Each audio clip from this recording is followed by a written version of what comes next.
Today I'm going to be talking about Kwame Anthony Appiah's book, The Honor Code: How Moral Revolutions Happen. So Appiah gives us an account of how we can continue the moral revolutions that he thinks have taken place over the past 200 years. He thinks that what we can do is harness our desire to be esteemed by others in our society, and therefore our desire to be worthy of their esteem, and put it to work, bringing about other moral revolutions. So the moral revolutions that Appiah discusses in his book are foot binding in China, the slave trade in England and its colonies, and he takes up the question whether a moral revolution might be possible with respect to honor killings. And so one of the things that this book got me thinking about is whether we can put this innate desire that we have for the esteem of others, if we can put it to work, bringing an end to some of the other practices that I really think are in need of moral revolution today. So I was thinking to myself, perhaps it's possible to make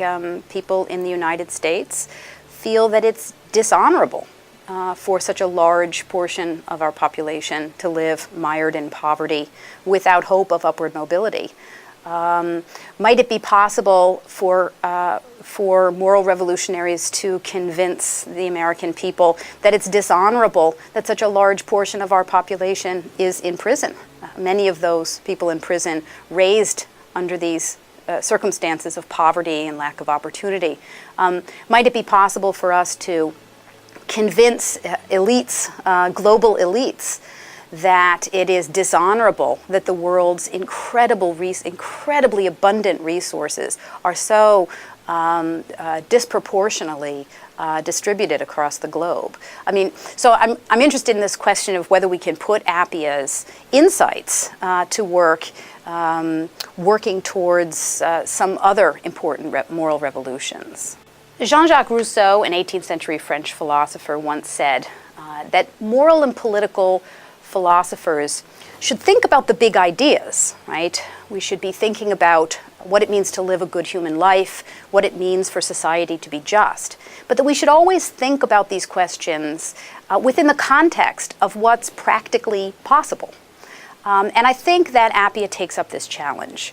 The main way that he takes up this challenge is by looking seriously at what neurobiology and evolutionary psychology are teaching us about what human beings are actually like, and therefore what kinds of societies are actually possible for us.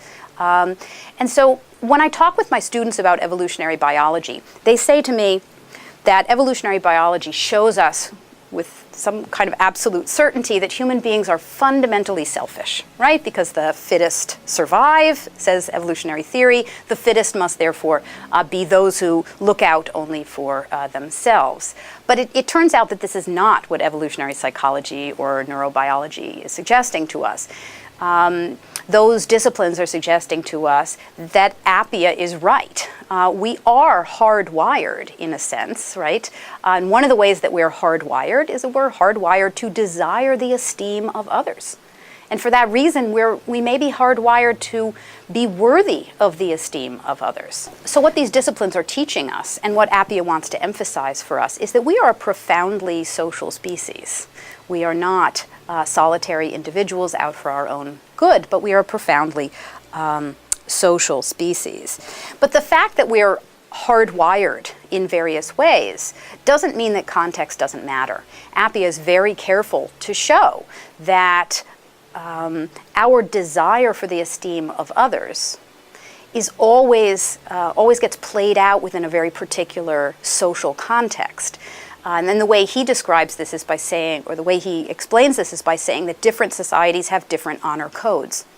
So if I desire to be honored by you, what it's going to take for me to earn your esteem is, of course, going to be different depending on which honor code happens to obtain in the particular society that I find myself in. If the honor code in my particular society is not aligned with morality, Appiah says, this is going to be a problem, right? Because my desire to be esteemed by you might lead me to do terrible things. But if the honor code in my society is lined up with morality, is aligned with morality, then my desire for honor, my desire to be esteemed by you, is going to lead me to do what's right. So if my desire to be respected by my peers, and therefore my desire to be worthy of their respect, if that's an inherited trait, I think we could compare it to another kind of inherited, a similar kind of inherited trait. Think of disgust. So it makes sense that in our early ancestral environment, people would be disgusted by substances that would make them sick if they ate them. Okay, you can imagine what substances those might be, right?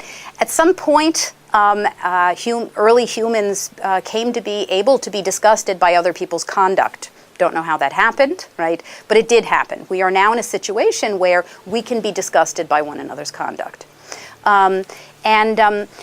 We can think about the miraculous change in public opinion about homosexuality as a kind of moral revolution in disgust.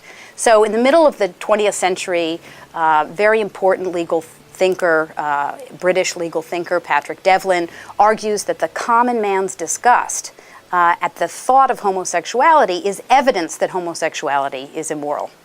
And Appia would vehemently disagree, right? Appia would say something like disgust, the moral emotion of disgust, can be put to work promoting whatever particular morality it happens to find itself aligned with. So you could be disgusted by homosexuality, or you could be disgusted by homophobia. And I think in our society we're seeing this shift away from disgust, away from people being disgusted by homosexuality and towards people being disgusted by homophobia. And I think Appia would think that's a fantastic moral revolution, right? Worth thinking about. How did that happen? So one thing I would say about Appia's book is that he presupposes that there are good moral arguments against the practices that he discusses. And I think in the case of slavery, there's a good and pretty simple moral argument against slavery. There's a good and pretty simple moral argument against foot binding. There's a pretty good and simple moral argument against honor killings. But I don't think that there's a simple and straightforward argument against dueling. So let me say a little something about dueling. Why would it be the case, right, that dueling is immoral? So dueling could be immoral for at least two reasons, right? So one reason dueling might be immoral is that it is morally wrong for me to bring about my own death, okay? If it's morally wrong for me to bring about my own death, right, then it's morally wrong for me to engage in dueling, okay? Now, flip that over, right? We might say there's something. We might say that my consenting to my own death does not release someone from their obligation to not bring about my death, right? My consenting to being killed doesn't release the other person from the obligation to not kill me, right? So if either one of those is correct, then dueling is going to be morally wrong, right? But my students tell me that it's not immoral to bring about your own death, right? Now, this is a big topic we could talk for a long time about, right? But my students concede that when you bring about your own death, you cause harm to other people, namely the people who love you and depend on you, and so on and so forth. But many of my students want to say that human beings ultimately do have a right to be so in control of their own lives that they have a right to decide when they're going to die. If that's the case, right, then it doesn't seem that dueling is morally wrong simply because it's a case in which I'm bringing about my own death, right? But then think about the other argument. So the other argument says that that you have an obligation to not kill me, but my consenting to being killed by you doesn't release you from that obligation to not kill me, right? Okay. It's not super clear to me that that's true, right? Some of my students have the intuition that if I consent to being harmed by you, then it's not wrong for you to harm me, right? And so if I consent to being killed by you, it's not wrong for you to kill me. Now, think of the contemporary version of this issue, and that is physician-assisted suicide, right? So in physician-assisted suicide, we say, right, that the patient has the right to bring about her own death, right, with the help of another, and with the help of the physician, right? And so we say that the physician is released from her obligation to not harm the patient by the patient's consent to being killed, right? So if you think that physician-assisted suicide is morally permissible, it's not clear to me why you would think that dueling is not morally permissible.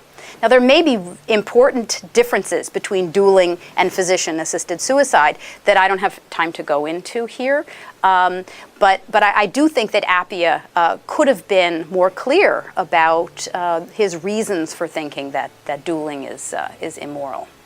So Appia wants two great philosophers on his side, Immanuel Kant and David Hume. Now, Kant and Hume differ in really important ways that are relevant to Appia's topic, although he doesn't thematize that. I want to say something about how Appia thinks he can get Kant on his side.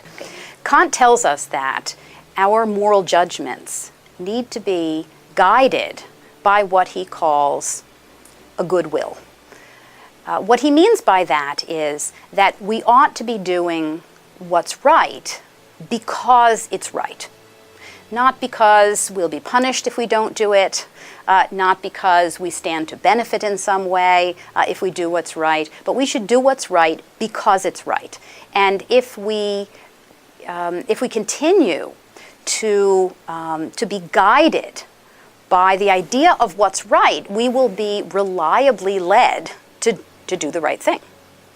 Now, Appia seems to think that an honor code can play a similar role in our moral navigation, so to speak. He seems to think that an honor code and our desire to receive the esteem of others, our desire to be worthy of the esteem of others, that those two desires can give us sure guidance, right? That is, can lead us reliably to doing the right thing. Okay, and it just seems to me that is false, and I don't understand why Appia didn't see that. So clearly, it depends on what honor code it depends on the honor code one society happens to have. If your honor code says that it is dishonorable for you to allow your women to live lives of their own choosing, then you will oppress women, and that would be wrong. So following your society's honor code is a really bad idea if what you want is to be reliably led to choosing what's right. If your honor code says it's dishonorable to allow gays and lesbians to be part of your club, then you're going to be led to exclude gays and lesbians from your club, right? But that would be the morally wrong thing to do. So honor codes can go either way. They can be good for us or they can be bad for us. They're not necessarily reliable guides. At the same time that I'm critical of how Appia uses Kant in his work, I think Appia's point is, I think that the larger point that Appia is trying to make here is extremely important. And that is that none of us lives isolated from society. Our moral conduct is not dependent just on us, or my moral conduct is not dependent only on me. My moral conduct is dependent to a large degree on the honor code that happens to obtain in my particular culture. So we really ought to get to work. I think Appia thinks we really ought to get to work making sure that our honor code is one that leads us to do what's right, right? That leads us to esteem others for doing what's right, that leads us to want to be worthy of the esteem of others for doing what's right.